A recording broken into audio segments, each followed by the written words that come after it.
अयोध्या की जीत भारत के परिपक्व मतदाता की लोकतांत्रिक समझ की जीत है।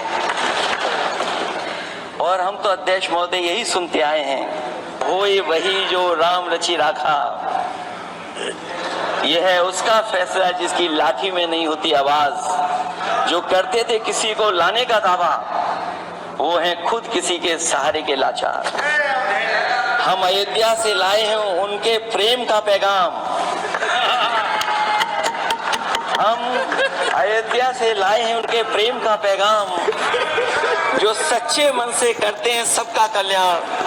सदियों में जन जन गाता है जिनके गान, अभय दान देती जिनकी मंद मंद मुस्कान, मानवता के लिए उठता जिनका धीर कमान। अध्यक्ष महोदय, जो असत्य पर सत्य की जीत का है नाम, उफनती नदी पर जो बांधे मर्यादा के बांध, वो है अवध के राजा पुरुषोत्तम प्रभु राम। हम अयोध्या से लाए हैं उनके प्रेम का पैगाम।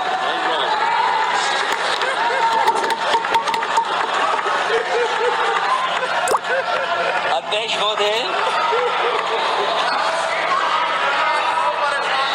कि नौजवान जब भी तैयारी कर करके जाता था और परीक्षा दे करके लौटता था, तो उसको पता लगता था कि पेपर लीक हो गया। और उत्तर प्रदेश में केवल एक पेपर लीक नहीं हुआ है, जितनी भी परीक्षाएं हुई हैं सब पेपर लीक हुए हैं। केवल उत्तर प्रदेश ही नहीं, मैं माननीय सांसद की तरफ से सुन रहा था, कई ऐसे प्रदेश हैं जहां पर परीक्षाएं देने तो बच्चे गए, लेकिन वहां भी पेपर लीक हो गया।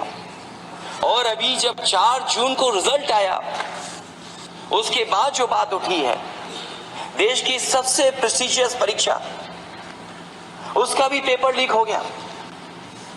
और आखिरकार ये पेपर लीक हो क्यों रहा है? सच्चाई तो ये है कि ये सरकार पेपर लीक इसलिए करा रही है कि सरकार नौकरी नहीं देना चाहती, रोजगार नहीं देना चाहती, उन नौजवानों का भविष्य नहीं बनने देना चाहती। पिछले 10 सालों की उपलब्धि बस इतनी रही है कि एक शिक्षा परीक्षा माफिया का जन्म हुआ है, जिसने तथाकथित अमृत काल में युवाओं के भविष्य की आशाओं को ही जहर दे दिया है। जो सरकार उम्मीद को मार दे, वरना तो वर्तमान को सुधार सकती है, न भविष्य को संभाल सकती है। सरकार आशा का प्रतीक होनी चाहिए, निराशा का नहीं। कि आवाम ने तोड़ दिया हुकूमत का गुरूर, दरबार तो लगा है पड़ा गमगीन में बेनूर है पर।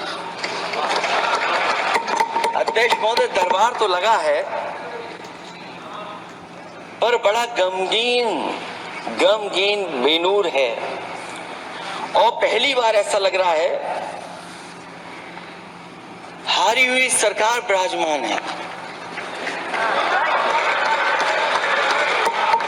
जनता कह रही है चलने वाली नहीं सरकार।